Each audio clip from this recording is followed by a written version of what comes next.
Good morning to the Monday morning inspiration for the joy of creation and the magic of art, creativity, and play. So, today's theme on this gorgeous, amazing morning is how much drama do you actually love? Like Mata Hari, Harakiri, or Madame Butterfly in general. And it is all about drama. And how much of that do you enjoy? Or maybe not. And yeah, let's talk about that and whatever else is coming up. So good morning to everybody who is going to watch this. And so how much drama is there in art? Like the drama of, how can I say this? The drama of, oh, they didn't like me. Oh, they did not like my Facebook post, or I don't have enough fans, or they didn't applaud enough, or they looked at me in a strange way. Like, how many people are doing that? Whether you are artists or not, you all are creators. So what are you actually choosing there? And what are you making so significant and mean so much to you that is actually totally insignificant and doesn't mean anything? So good morning. And do you have any questions? Is there anything that you would like to say or ask?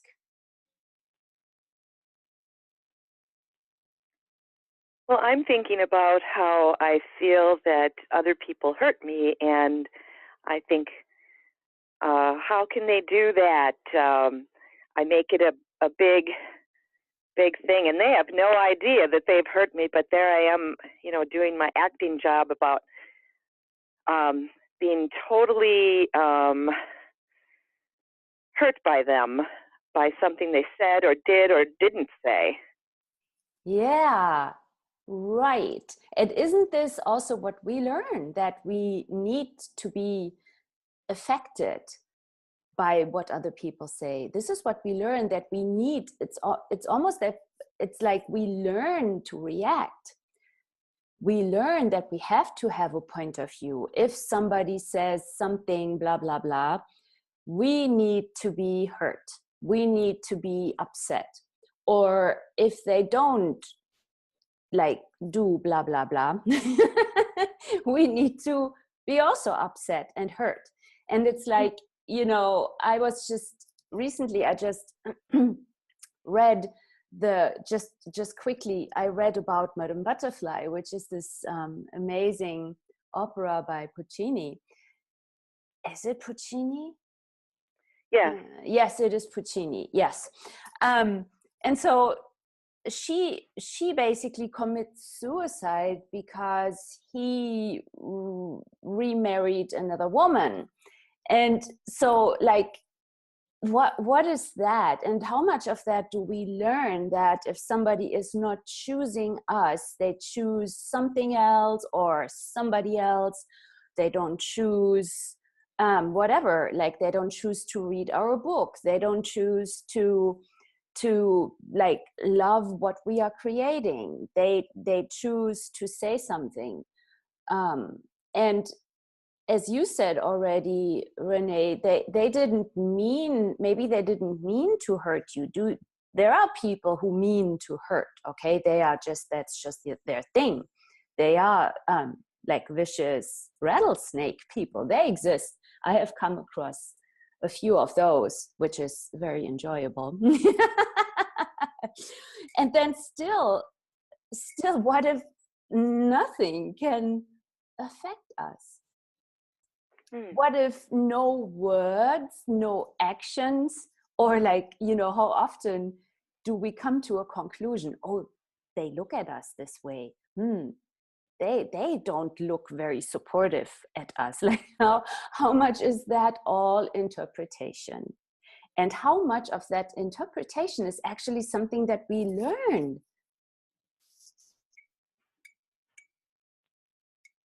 and Okay. entrained with in our families, you know, wherever we went to school, or where people had a point of view about something, somebody else's action or somebody else's words, and then they basically said, oh, don't hurt her, don't hurt him, don't be so hurtful. And then we listen to that, we hear it, and it's like, oh yeah, they hurt me. And it's like, then the drama starts, right? The drama, where then very dramatically we take the knife and do harakiri, which is like, it is really what we do with it, what we make out of it. It's interpretation.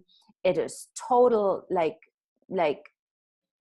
it's total invention. Actually, it might not even be real and true. As you said, they might not have meant to hurt you. So what is actually this hurting? What is it?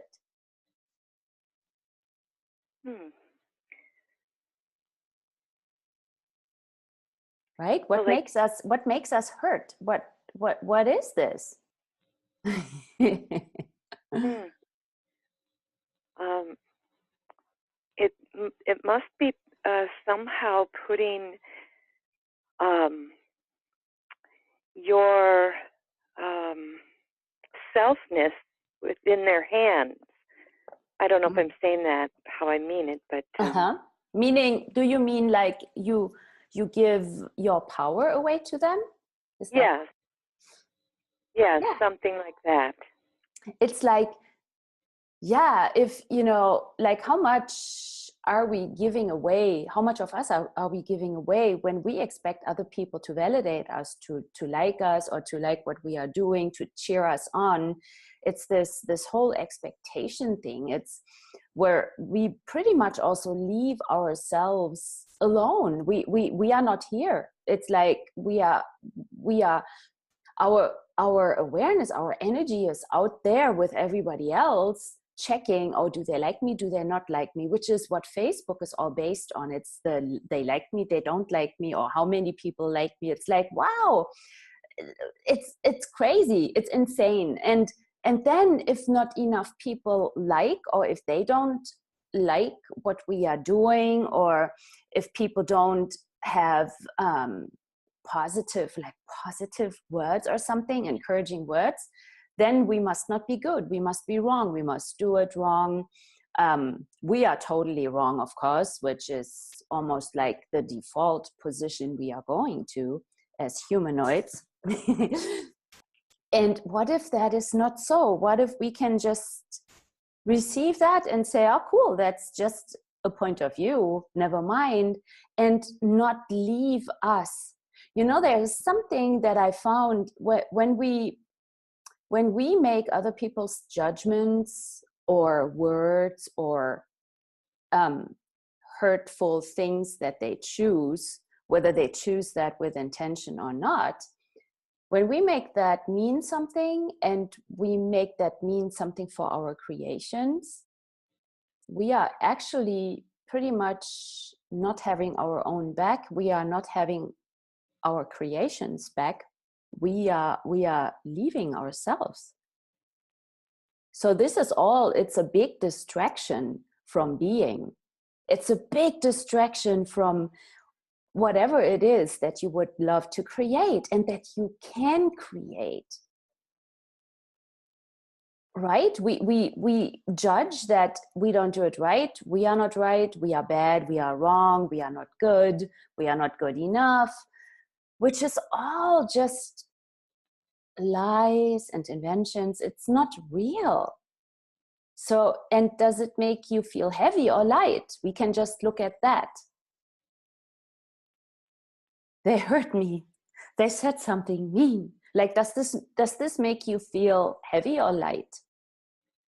Oh, heavy and dissipated. Exactly. Yeah. Heavy. And everything that makes you feel heavy is a lie. And everything that makes you feel light is true for you. It is really, we learn this stuff. We learn to react. What if we never react? And whose point of view is this even, that we have to react, that we have to take it personal, that we have to make it mean something? And dissipate, yes, what are we actually dissipating? There is where we leave us alone. We are also dissipating and pretty much destroying whatever it is we could create.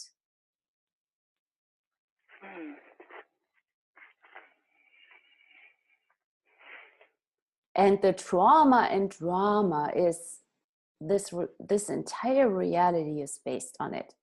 The drama, where we count like, did he call me? Did she not call me? How many days did she not or he not call me? And stuff like that. And then it goes into the drama, its conclusions. It's not real. It's just a point of view. We are actually taking a point of view, which is a choice. We are choosing to react. We are choosing to be upset. We are choosing to be sad. And what if we are not? What if it just like pearls off? And who taught you that? Whose point of view is this? And are you willing to let that go? Oh, yes, definitely. And it's so funny because you gave an example of exactly what I was dramatizing about this week. Our son was on a honeymoon, and we hadn't heard from him yet. I mean, well, he got married, and he's been busy with things, and it's like, well, we probably won't hear from him for a long time. He's busy now, and oh, how silly! I did the same thing, counting the days, and I made it about myself that was a judgment on me or whatever, or our relationship. So isn't that interesting how we always make it mean something, and it means something about us, and usually what it means is that there's something wrong with us. Yeah. There's something wrong with the relationship, otherwise he would call nonstop. It's like this insanity. Like, are you willing to really let it go? It is what we learned. We learned from our parents, grandparents, the people we grew up with and around. We learn it from TV. We learn it from the movies, from all the whatever soap operas or whatever programs you are watching. You learn that, oh, he didn't call me. Now I have to take a drink and mix in like a lot of ice cubes, and then I have to be really upset and smoke and go on the deck. It's like what you see in these programs. They come home and it's like, he still hasn't called me. Oh, something is wrong. And it is really funny because we are literally going into a movie. Do you know that? Have you ever had this? There is a great movie about that. I was laughing so much when I watched that movie. I forgot, because I always thought that it's only for me, where I could easily go into movies inside and I come to all these conclusions, where how they got dragged into the desert and disappeared and will never come back and die there or something. It is all invention. It is our mind that is making this up. I mean, we all could really, maybe we should write a lot of like scripts for movies, right? Because, right? This is what sells a lot. Drama sells really well. Happiness doesn't really sell very well in movies because everybody would say, oh, that's not real, that's not true. Drama is true. But is this actually true, that drama is true? Or do we make it so? Right? Yes. We are all the main actors of our own soap operas. I saw that in New York City in the subway. I was laughing so hard. I was in one of those dramas when I had lost basically the place where I was living and I didn't know where to go. So here I am in the subway reading A Course in Miracles. and I look up and there's this advertising that says, we are all the main actors in our own soap operas. And I laughed so hard while these beautiful drummers in the subway, they were drumming beautiful, just amazing. And I was sitting there and chuckling and laughing. People were looking at me. What's wrong with her? See, this is wrong, right? Happiness and laughter is wrong. But when somebody is doing, drama, and that is real. Oh, I'm so sorry for you. How can I help you? It is like, the drama is everywhere. As I said, in opera, theater, movies. It's the up and down. And it's always about how somebody else makes us unhappy. Somebody else makes us upset. It's like, yeah, how much do we give our power away? Like, what if nobody can really do anything to you? What if nobody can make you happy or unhappy? But what if that is actually a choice that you all can make for you? Choose happiness. See, in nature, is there a trauma in drama? We learn from Walt Disney and Bambi, Bambi, you say here. In Germany, we say Bambi. We learn that there's a lot of really tragedy and drama in nature because Bambi loses his mother. Oh my God, when my parents, when we had a beautiful thing. Whenever my sister or I, usually it was my sister and I, because we always got sick together. One of us brought it on and then the other one got it too. So when we were sick, they would always offer us, it was pre-DVD, pre-video, they offered us a vinyl with a Walt Disney story. So there was a storyteller reading these beautiful stories and fairy tales. And so Bambi was not a really good choice for them to offer us. I was so traumatized by it. Here I was sick, and there was the story about this beautiful little baby deer that loses. His mommy gets shot, and then the forest burns, and when the father comes with his deep voice and says, "Follow me now, son," out of the tragedy. I was devastated. From that moment on, I was really scared that my mom would die and get shot and my home would burn. And so do you see how we get not only exposed to drama, but it sort of gets injected, implanted into us, how it's like tragedy, even in nature, which is this actually true? Is there tragedy in nature? I guess nature is nature. Yeah, does a deer really get traumatized? Does an animal get traumatized, meaning they get really weirded out by it, and the tree is, because the saplings get destroyed, the trees is totally dramatic and sad for a long time and cannot actually really grow. The tree cannot make any leaves anymore. It's actually really depressed. Is this true in nature? No, right?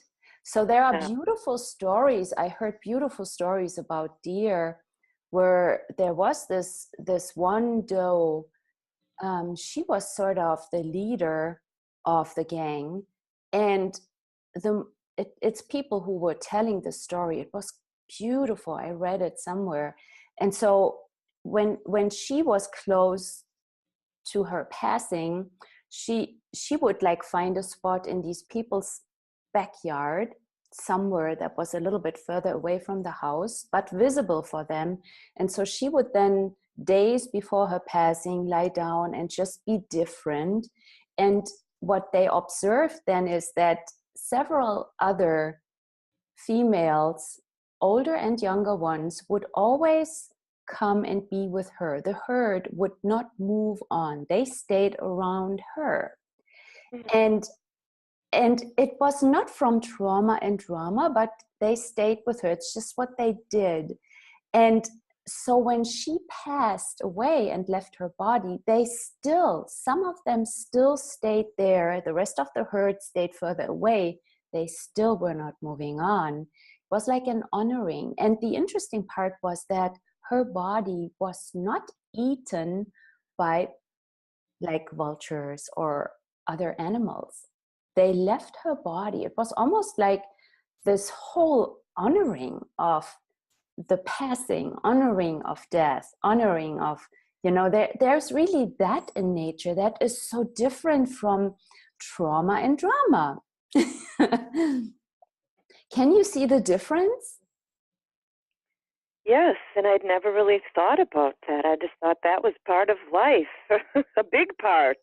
And it is, there's not like life and death, but there's birth and death, and it's all part of the cycle of life and living. And so the idea of trauma and drama is a human invention. And then Walt Disney took nature and like implanted this human point of view onto nature, which is like really, okay, cool, interesting choice. But when we really look at it and observe nature, which I love, there's no drama. It's just, hey, I'm here, and I eat you or I don't, and you are prey, and then the predator gets eaten by other predators, and so on and so on. And it is just what it is. It is living and thriving at every moment. And so when a when a baby loses its mommy in nature, like I had a little squirrel that the mommy got somehow, I don't know what happened with her, was gone, and the baby had fallen out of the nest. And so it walked up to me. It's like, hello, I'm here. It was not traumatized or sad. Sometimes they are a little bit disoriented because they don't have their clan around them, but it's still having this energy to it. And like, sort of, they don't give up creating. When we go into trauma and drama, aren't we somehow stopping? Oh, yes, yes. Yeah, we stop what we were doing. We have this conclusion, and we get all obsessed, right? Like when you talked about your son, right? When didn't you get all obsessed about it? Yes, and I started just ruminating about that and making it bigger. And then when he called, it was, well, if he would have called or not, I should have stopped it. But when he called, that stopped it. It was like, okay, it took this to make me realize this doesn't matter. I was upset with myself. But the cool part is that you realized it doesn't matter, that you could actually get this awareness of what is this.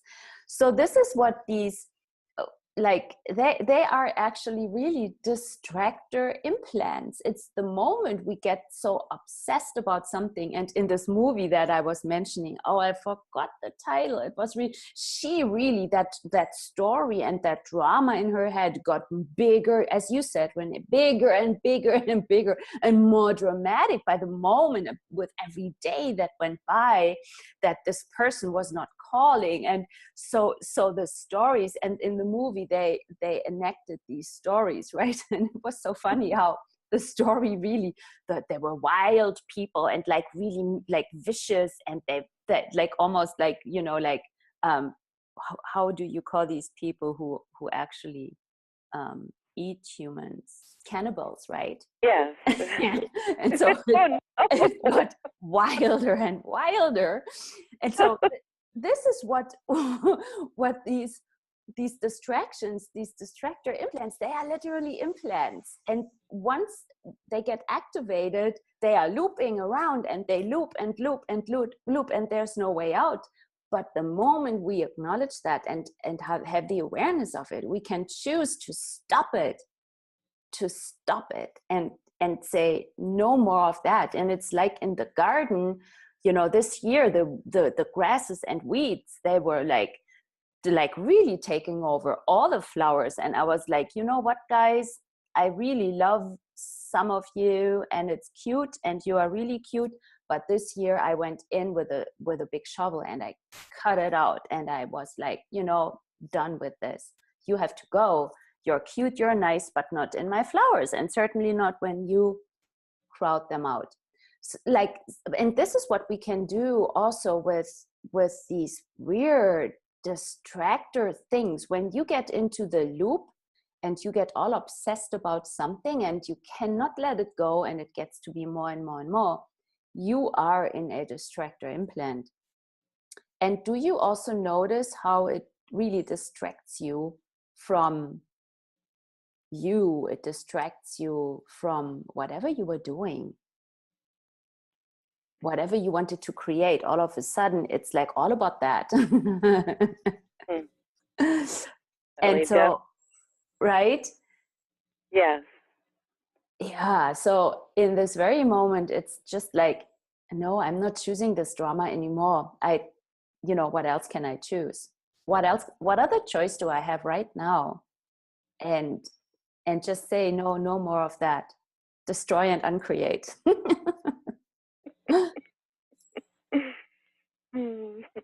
And it's really the mind. It's the mind, and it's all set up that way. So we stop being us, actually. You become something else. We become something else, right? Did you notice? We literally become something else that is not very desirable. Oh, I was driving my husband crazy. I was just frenzied, and it's like, what? No, I this know, is right? Yeah, and it's like, yeah, what if we start laughing? And if there are voices like whispering in your ear, oh, he should call now. He usually always calls at this time. Like, right? And, you know, he should really call now. What is going on? Something must be really wrong. You know, you should check in with him. And then you start calling and he doesn't pick up. And it's even getting worse. Oh my God. Like, he always picks up his phone. It's like, really? So if he might just have a good honeymoon, right? And have fun and enjoy his life. But no, there is this negative stuff coming in. So when there are voices whispering in your ear, just say, there's a really cool tool to use. You just say, go back to from whence you came, never to return to me or the earth ever again. This way you also do this for the earth, right?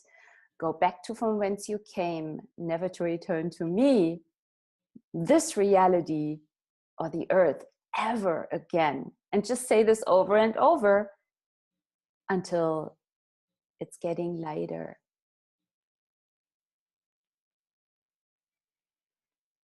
These voices are just voices, and they don't mean anything. It's just voices, and they whisper into our ears because this is what they do. This is who they are. And it's usually not meant to be very supportive to us. And when we start laughing about them, it's like, oh, nice try.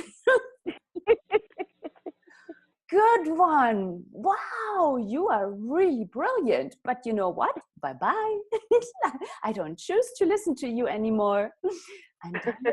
And what else can I listen to? And yeah, say this clearing over and over, and until you get the lightness of you again, because you truly are lightness. You truly are joy and happiness and laughter, and anything that is not that is not you. Yeah, the trauma and drama and the intrigue. The intrigue. Oh my God.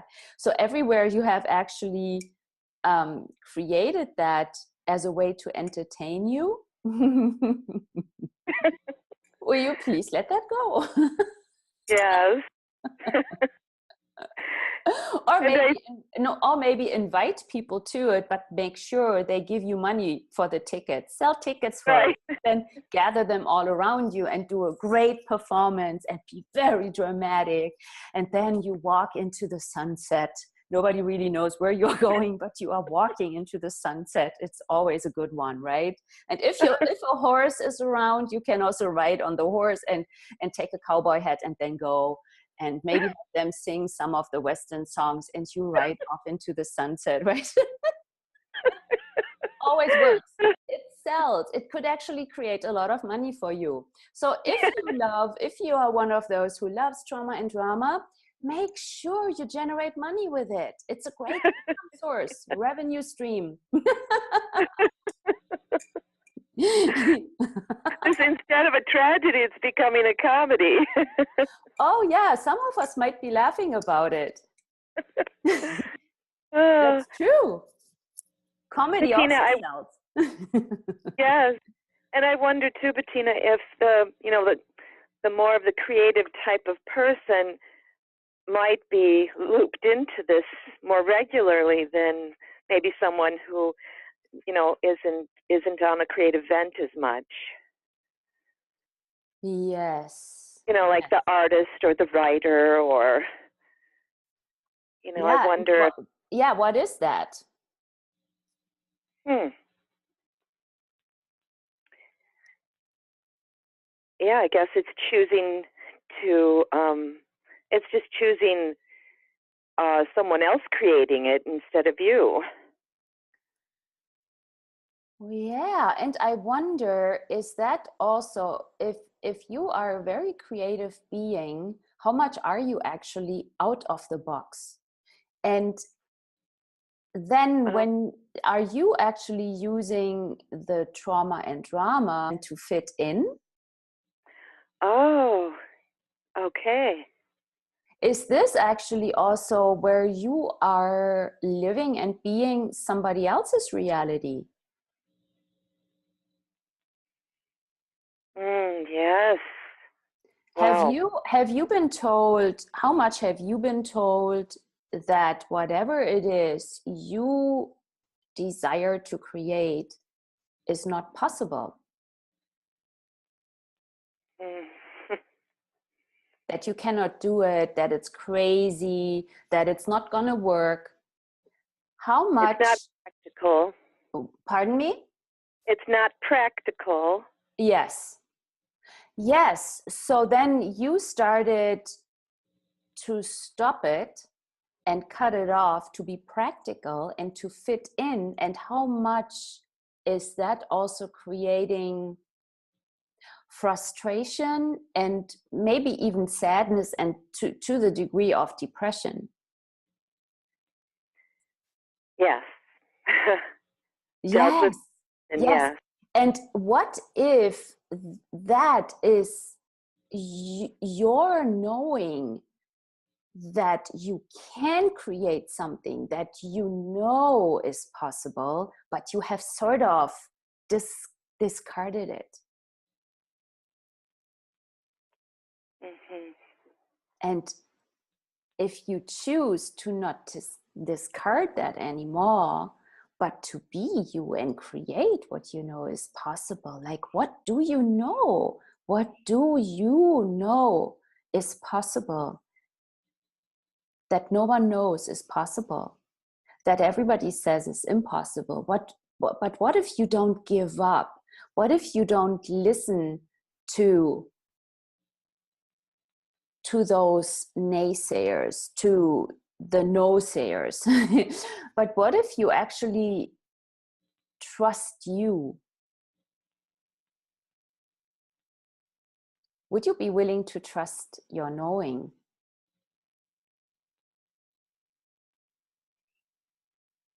Yes, yes. Yeah, really? Mm. What's at risk? What's at risk? Yeah. there's like an undertone in you, like, and how much of that is this desire to fit in, or Yeah. also the concern about losing somebody or losing something. And so how many of you rather give up you rather than, you know, losing somebody or losing something? And can you really lose somebody? Can you really lose something?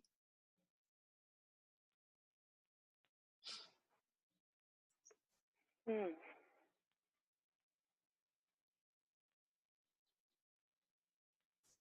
Or is that just another drama?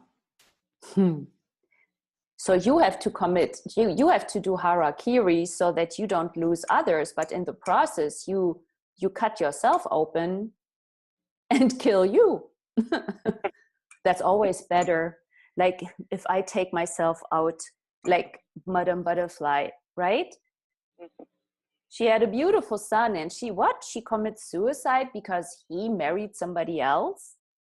What's that? Like, really, is that the only choice? What if you don't kill you? What if you don't stop you? What if you don't give you up, but you be you, knowing that the people who are supportive and the people who have your back, you cannot lose them. You can only gain you and be you. And you know, the people who don't want you to be you, are they really your friends? The people who don't want you to be joyful, are they friends?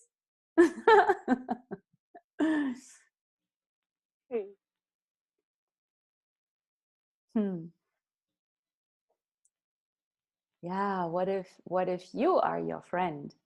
You are your own best friend.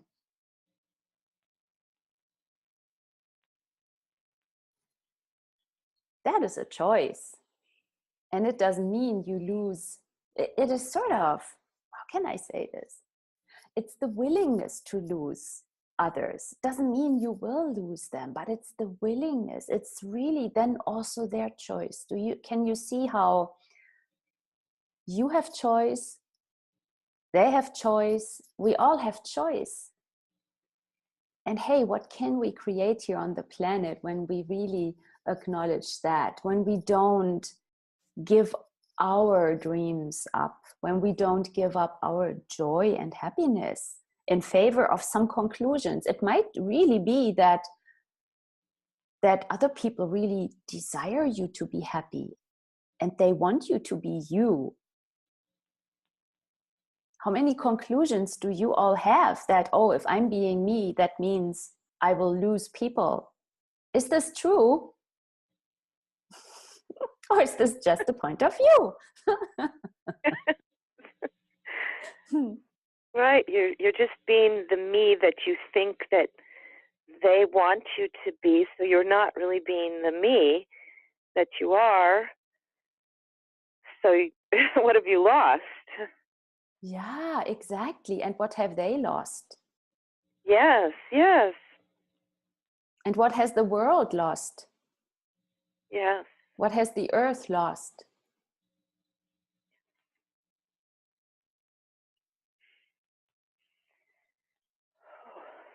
Yeah.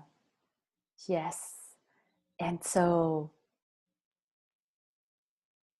yeah, that choice to just be you. And you know, also from this space of curiosity, wow, if I was being me, I wonder what can I create? And just allow this to you know, percolate into your entire reality, and create that. It's a journey, you know. It's choice by choice by choice. And you know, have you noticed, when you choose more joy, when you choose joy or the lightness, that things change in a very sometimes maybe almost unnoticeable way, and yet is there more joy coming?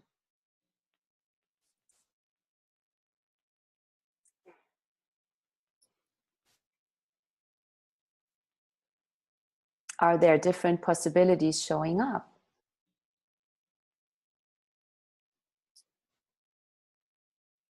Or when you do drama, what if you enjoy it? Just do it with gusto. Oh, now I'm being dramatic and I'm really going to enjoy it. Like from that choice, but not from the reaction, right? Where others did something to me and now I must be upset. No, it's like, wow, okay, cool. I'm doing that again. Okay, I enjoy it. And then you just go for it. And you might find out that after 5 minutes, you're done with it. It will not drag on and make you all heavy and make this so significant. You might think that you don't think so frequently about your son, and he calls and it's just a joyful conversation, and he might then even call more or whatever. It's like, you know, it's all energetics. We know when somebody is doing drama and trauma, and then do we really want to call them? It's like, I call later. Like days later, like weeks later. Yeah, and what if that is also okay? Nothing is wrong here, and nothing is right. Nothing is wrong, nothing is right. It's just choice. And so these Monday morning inspirations are all about showing you these bits and pieces of where we choose, and maybe we choose to react, we choose to be upset, we choose to blah, blah, blah. And what else can we choose? I would say thank you so much for being here on the Monday morning inspiration about trauma and drama and the intrigue and Mata Hari and Madame Butterfly. And I say, have a beautiful week. What can you create? Either end from enjoying your drama or choosing something different. And what would that be? What could that be? And what can you create from that space where drama is a choice and not a must, and where you could also choose something different?